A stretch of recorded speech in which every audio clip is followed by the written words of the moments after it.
Sister, ये sir, ये मर चुका है, ही इज डेड। बहुत खून बह गया है सर। एक लॉरी वाला बेदर्दी से इसे कुचलता हुआ आगे बढ़ गया। कैसा बेरहम जमाना आ गया है। Sister, yes. इस नौजवान को देख रही हो? कितना अजीब है मरने वाला। पता नहीं कौन है, किसका बेटा है। मरने के बावजूद ये नौजवान हमें कुछ बताने की कोशिश कर रहा है। जरा इसका हुलिया तो देखो। जिसे कह रहा हो एक मुअम्मा है समझने का ना समझाने का, जिंदगी काहे को है, ख्वाब है दीवाने का। यस सर, मैं तो हैरान हो रही हूँ। ऑपरेशन रूम में कभी कोई ऐसा केस नहीं आया। कौन है ये नौजवान, किसी ने देखा है? बाहर एक आदमी है, उसने इस नौजवान को देखा है। इसका ओवरकोट देख रही हो सिस्टर? मैंने ऐसा ओवरकोट कभी नहीं देखा। इस ओवरकोट में एक जिंदगी छुपी है। मैं उस आदमी से मिलना चाहता हूं जिसने इस नौजवान को देखा था।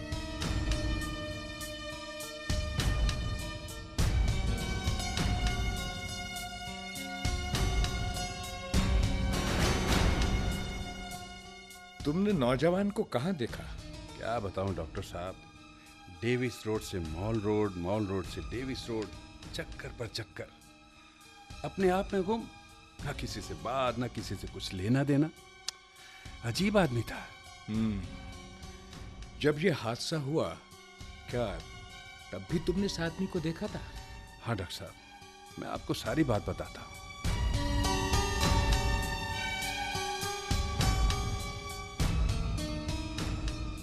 कमाल का आदमी है, मुझे इसका पीछा करना चाहिए। कई रोज से देख रहा हूं, इधर से उधर, उधर से इधर, कुछ तो बात होगी। आज तो इसका रंग ढंग ही बदला हुआ है।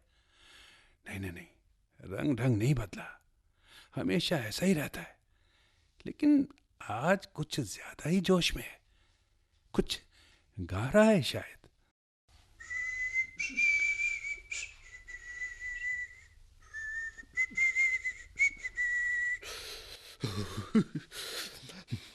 ठंड बढ़ गई है। जनवरी की सर्दी भी कोई खेल नहीं होती। बाप रे बाप, कितनी सर्दी है। आदमी माकूल लगता है, खासा फैशनेबल भी है, बाल भी चमकीले लहराते हुए किसी अच्छे घर का लगता है। बादामी रंग का ओवरकोट, कोट पर सुर्ख गुलाब, सर पर सब्ज फ्लैट हैट, खूबसूरत गुलूबंद, देखने में पूरा अंग्रेज लगता है। चाल ढाल भी फिरंगी जैसी। एक हाथ कोट की जेब में, दूसरे में बेत की छोटी सी छड़ी। जरा आवाज देकर पूछता हूं इससे, ए भाई साहब, जरा सुनिए तो, भाई साहब। कुछ बोलता ही नहीं, लेकिन आदमी दिलचस्प है। ये नौजवान खुश है, उम्मीद से ज्यादा खुश। ठंड बढ़ गई है, सर्द हवा परेशान कर रही है, मगर नौजवान को तो देखो, ऐसे आराम से है जैसे ठंड का कोई असर ही ना हो। ये तांगे वाला आ रहा है, ये नौजवान की तरफ ही आ रहा है।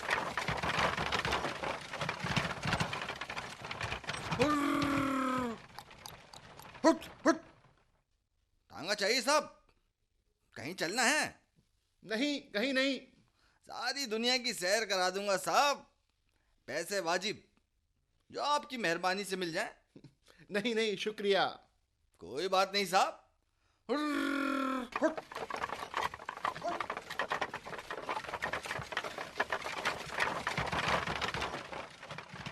तांगे वाला चला गया। पता नहीं नौजवान को किसका इंतजार है। उफ, कितनी ठंड, सर्द लहर सीधे जिस्म के अंदर उतर रही है। ये टैक्सी वाला इधर ही आ रहा है।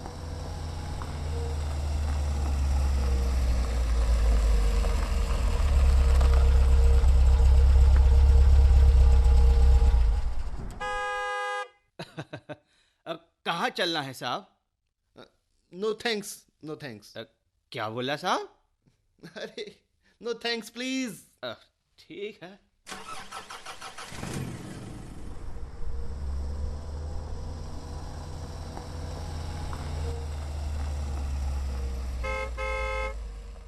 पूरा अंग्रेज है, लहजा भी अंग्रेजों जैसा। आज देखता हूं ये करता क्या है, कौन है ये? अरे ये क्या कमाल, ये तो क्रिकेट खेल रहा है, मगर अकेले ख्यालों में। ये इसने बॉल फेंकी, ये रहा कैच। वाकई कमाल है, कोई पागल है या जोश से भरा हुआ नौजवान? कुछ भी हो मगर है दिलचस्प। जैसे किसी मैदान में हो, पंडाल आदमियों से भरा हुआ और नौजवान सिक्सर पर सिक्सर मार रहा। That's huge. That is a biggie. It's out of here. Ravi, I'm backing this one. I think this is one of the biggest. Into orbit.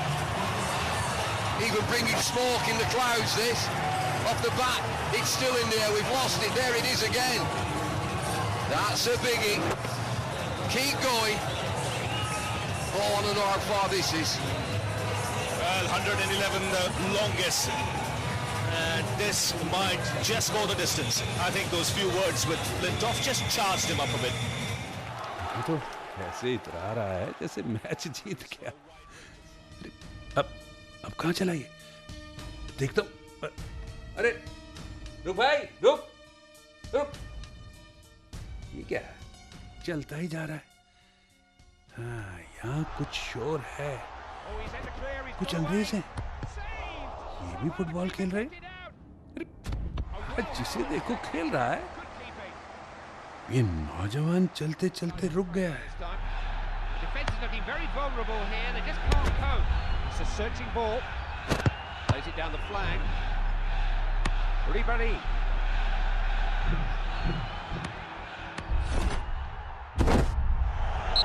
Well, it's just one of those games at the moment, Clive. They're very undisciplined.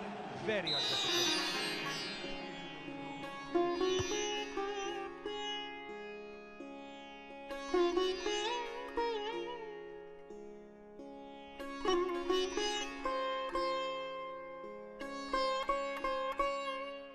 अब खड़ा है, अंग्रेजों को घूरे जा रहा है। खेल देख रहा है या अंग्रेजों को? अंग्रेजों से बहुत मुतासिर मालूम होता है। खैर, मेरा क्या। अब ये यहां से भी आगे बढ़ रहा है। पता नहीं अब आगे कहां जाएगा। ये तो मलिका विक्टोरिया स्टैंड है। मलिका की मूर्ति लगी है। अब ये क्या कर रहा है? मलिका के स्टैचू की तरफ जा रहा है। कुछ बातें भी कर रहा है, वो भी स्टैचू से। ये तो कमाल हो गया। जेब से रुमाल निकाला है, स्टैचू की गर्द साफ कर रहा है।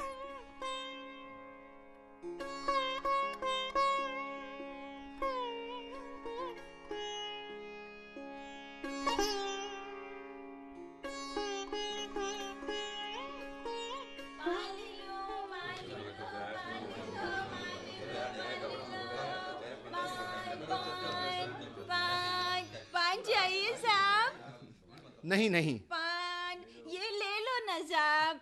Please no. अरे साहब ले भी लो पान। ओके ओके, अच्छा सिगरेट है? हाँ हाँ है ना साहब। बट चेंज नहीं है। चेंज हो जाएगा साहब। पान ले लो, पान ले लो। अच्छा ये लो रुपये। अभी लाता हूँ साहब change. Very nice, good, little soul. अरे बच्चा तो बाहर चला गया, पैसे लेकर भाग गया। तो आज के जमाने में कौन किस पर यकीन करता है?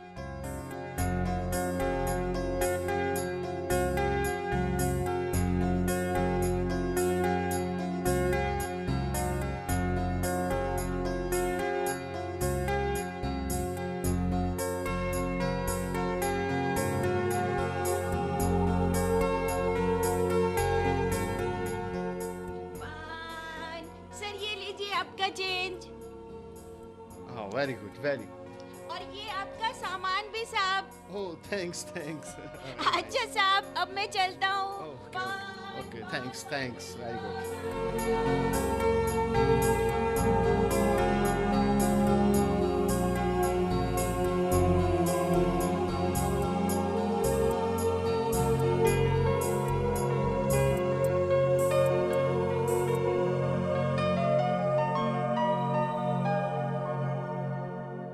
कमाल है, यानी वो सारा दिन चक्कर काटता रहा। जी, मैंने इतना पुरअसरार आदमी कभी नहीं देखा।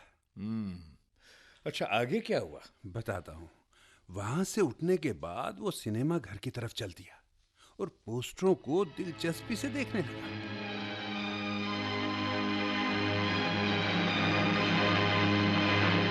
मुझसे कोर्ट में उलझने से बेहतर यही होगा गोविंद कि मामले को बाहर ही रफा दफा कर देते हैं। तुम तो जानते ही हो कि इंद्रजीत चड्ढा कभी शिकस्त नहीं खाता। चड्ढा, तूने कभी बच्चों को बिजली की तार से पतंग उतारते हुए देखा है? क्या? कुछ तारें ऐसी होती हैं जिसमें से उलझी हुई पतंग बच्चे भी उतार लाते हैं। ये और बात है, दामिनी के केस को छेड़कर जो तार तूने छू लिया है, बिजली का वो झटका लगेगा कि तू झटकना भूल जाएगा। रस्सी जल गई पर बल नहीं गया।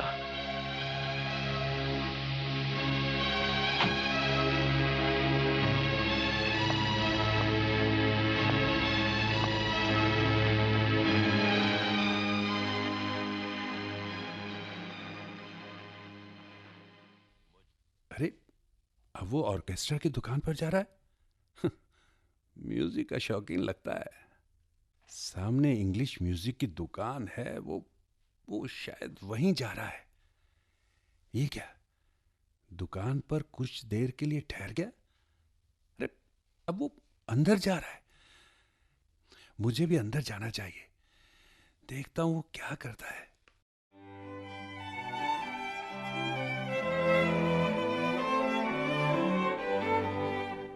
वाह, दुकान का मालिक उसके पहनावे से मुतासिर हुआ है। वो उसकी तरफ चलकर आ रहा है।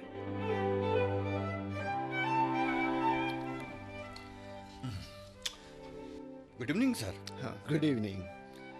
आप खासे शौकीन लगते हैं। क्या दिखाऊं सर? कोई खिदमत? Oh thank you very much. इस महीने के ग्रामोफोन रिकॉर्ड्स की कुछ फेहरिस्त दिखाइए। अभी दिखाता हूं सर। ये लीजिए sir. Oh very good, well done. Thanks. Welcome sir.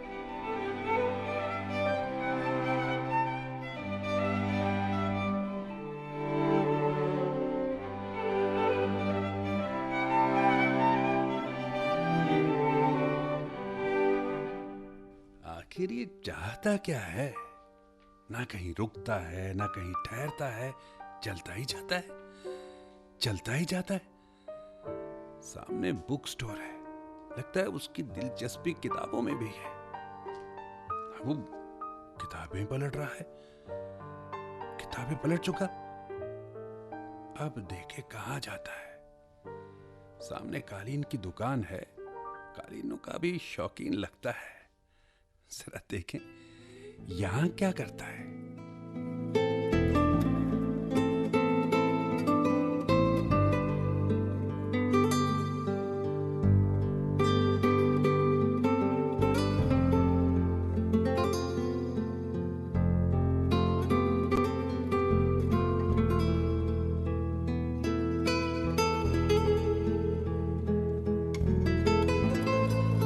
अरे आइए साहब, तशरीफ लाइए। आप तो माशाल्लाह कहीं के नवाब लगते हैं। अब अंग्रेजों को देख लीजिए, उनके पहनावे देख लीजिए। हमारे दौर के नवाब भी बदल रहे हैं। माशाल्लाह, आपकी सूरत, आपका लिबास बता रहा है कि आप बड़ी हैसियत के मालिक हैं। थैंक्स। कालीनों की कद्र आम आदमी क्या जाने। और आपका ये ओवरकोट, अल्लाह कमाल का है, बिल्कुल अंग्रेज लग रहे हैं। यहाँ हमारे पास हर तरह की कालीन है, पहले जायजा फरमा लीजिए। ओह, थैंक्स अ लॉट डियर। वल्लाह, ये देखिए, शाही कालीन, और ये लाहौर की कालीन, ये नवाबी कालीन। नवाब वाजिद अली शाह के यहाँ ऐसी ही कालीनें हुआ करती थी। वाओ। अब वो जमाना कहाँ, सिर्फ यादें बची हैं, और आप जैसे शौकीन लोग ही इन कालीनों की कद्र जानते हैं। गुड। ईरानी कालीन होगी आपके पास? वल्लाह, माशाल्लाह माशाल्लाह, क्या बात कही आपने। ईरानी कालीन, ईरानी कालीन के कदरदां अब कहाँ मियाँ। लेकिन साहब, ईरानी कालीन के जलवे एक जमाने में थे। गुड। अब वो जमाना कहाँ रहा। ये देखिए, ये रहा ईरानी कालीन। वाओ, क्या नफीस काम है, कारीगरों ने क्या गुलकारी की है साहब। वंडरफुल। अभी उतारता हूँ। नहीं नहीं नहीं, प्लीज उतारिए मत, यहीं से देखता हूँ मैं। जैसा आपका हुक्म। गुड। कीमत क्या होगी? आपके लिए रियायत कर दूंगा साहब, बस आप पसंद कर लीजिए। मैं जानता हूं आपकी पसंद भी कमाल की पसंद होगी शहजादे। थैंक्स।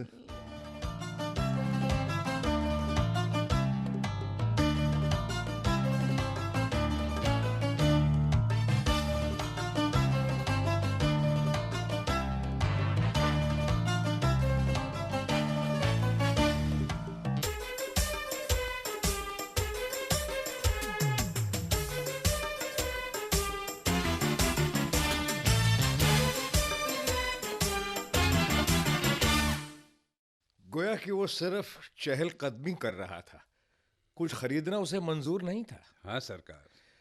लेकिन मेरी समझ में नहीं आ रहा है कि वो चाहता क्या था। खैर, तुम आगे बताओ। अभी बताता हूँ। वो कालीन की दुकान से बाहर निकल आया। फिर वो कुछ देर तक हाई कोर्ट की इमारत के सामने खड़ा रहा, मगर उसकी चाल भी बिल्कुल अंग्रेजों की तरह थी। हाथ में बेद की छड़ी, सर पर हैट, गले में मफलर।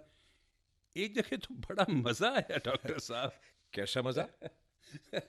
उसने छड़ी अंग्रेजों के स्टाइल में घुमाने की कोशिश की। 2-4 बार घुमाया, मगर छड़ी घूमने को तैयार ही नहीं, जमीन पर गिर पड़ी। उसने सॉरी कहकर उठाया। ठीक उसी वक्त एक नौजवान जोड़ा आपस में बातें करता हुआ जा रहा था। उनकी बातें नौजवान ने सुनी। वो आहिस्ता आहिस्ता उनके पीछे चल पड़ा।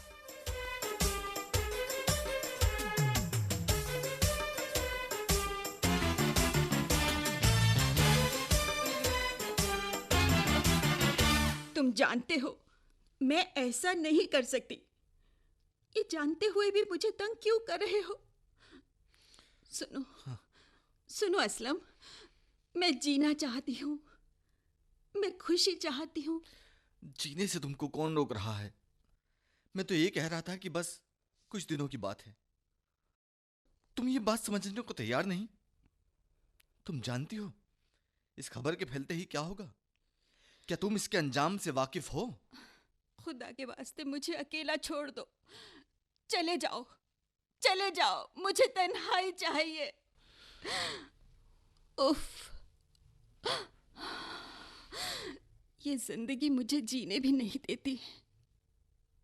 हे खुदा, मैं क्या करूं? कहाँ जाऊं? ये कैसा नसीब लेकर पैदा हुई हूं। नसीब को कुछ ना कहो। जो हालात पैदा हुए हैं उन्हें समझने की कोशिश करो। मैंने कह दिया ना, मुझे कुछ नहीं जानना, मुझे कुछ नहीं समझना। खुदा के वास्ते मेरे पीछे ना पड़ो। चले जाओ यहाँ से। मैं कहती हूँ चले जाओ यहाँ से, वरना मैं जान दे दूंगी। कहाँ जा रही हो? रुक जाओ। सुन रही हो? सुनो। मामला कुछ गड़बड़ है। मुझे दोनों का पीछा करना होगा। और इन हालात में अक्सर लोग जान दे देते हैं। ये लड़की तो मुझे पागल नजर आ रही है।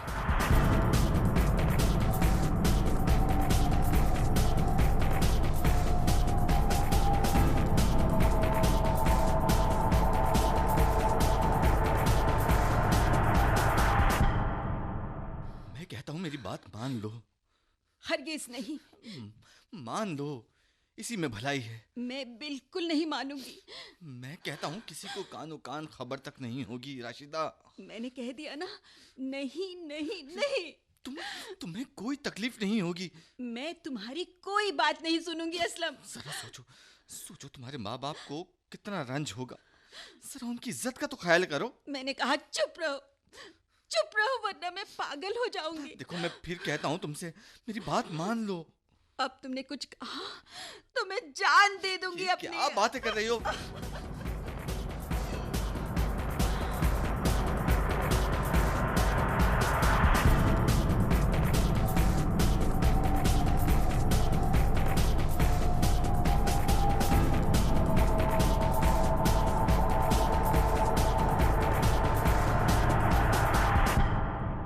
आगे क्या हुआ? सारी कहानी तो इसके बाद की है डॉक्टर साहब। नौजवान को एहसास हुआ कि अगर इस तरह वो पीछा करता रहा तो फिर ये दोनों भी समझ जाएंगे कि उनका पीछा किया जा रहा है। नौजवान कुछ देर मॉल रोड पर ठहरा। वो लोग कुछ आगे निकल गए तो नौजवान फिर उनके पीछे हो लिया। उधर से सड़क पर लहराती हुई ईंटों भरी एक लॉरी आ रही थी। शाम के साए घने हो चुके थे। अब क्या बोलूं सरकार, दिमाग काम ही नहीं कर रहा। मैं कभी ख्वाब में भी नहीं सोच सकता था कि ऐसा भी हो सकता है। आगे वो दोनों थे, पीछे वो, सामने से आती हुई लॉरी। उफ! मैंने दोनों आंखें बंद कर ली।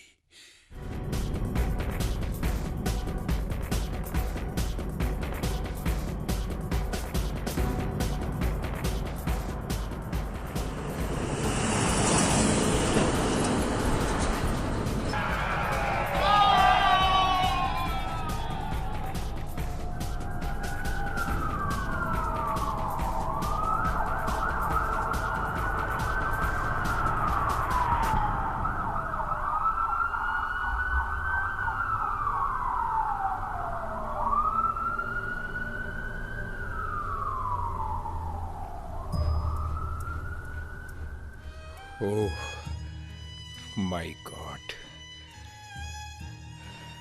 ठीक है, तुम जा सकते हो।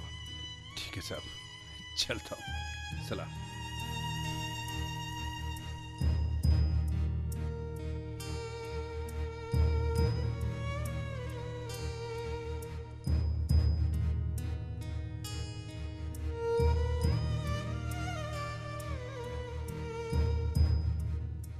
ये इंस्पेक्टर साहब, लॉरी वाला भाग गया था, क्या आपकी पकड़ में आया? नहीं डॉक्टर साहब, तफ्तीश चल रही है। इंटरेस्टिंग।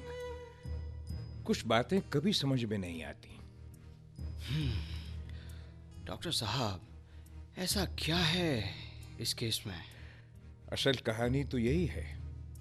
जब लाश पोस्टमार्टम के लिए मेरे पास आई तो मेरे लिए सबसे ज्यादा जरूरी था उसे जानना। वो अंग्रेजों की तरह रहता था। अंग्रेजी मौसीकी और किताबें उसे पसंद थी।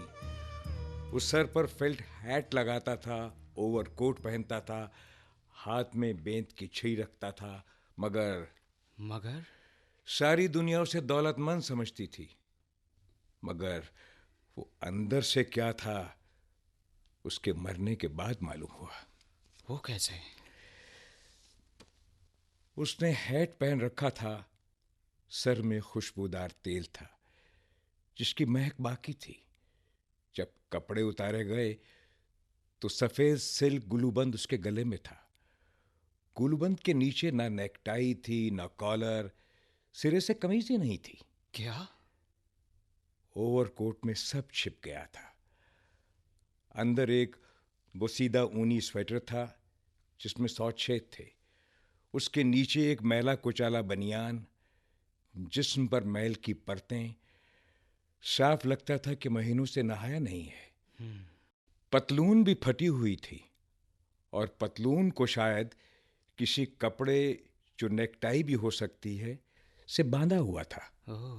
बूट पुराने थे और चमक रहे थे, मगर पांव की जुराबें अलग अलग थीं, फटी हुई थीं। मैं अब भी नहीं समझा डॉक्टर साहब। बहुत आसान। वो बाहर कुछ और था, अंदर से कुछ और। दरअसल वो रूह के खुलेपन से डरता था। उसकी जेब से एक सियाह कंघी, एक रुमाल, 6.5 आने, एक बुझी हुई सिगरेट बरामद हुई। ये सब उसके ओवरकोट में था।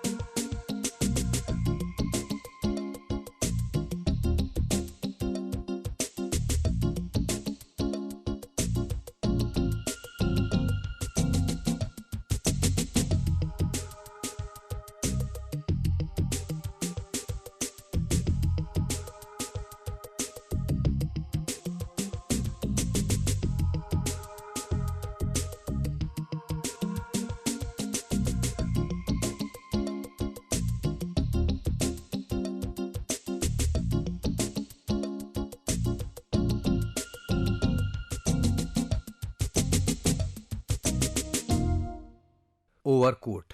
अभी आपने गुलाम अब्बास के अफसाने का रेडियाई रूप सुना। तरतीबकार थे मुशर्रफ आलम ज़ौक़ी। हिस्सा लेने वाले फनकार थे दिनेश वर्मा, कुमारी अंजलि, श्रीराम शर्मा, मोहम्मद बुरहान और डॉक्टर अश्वनी कुमार।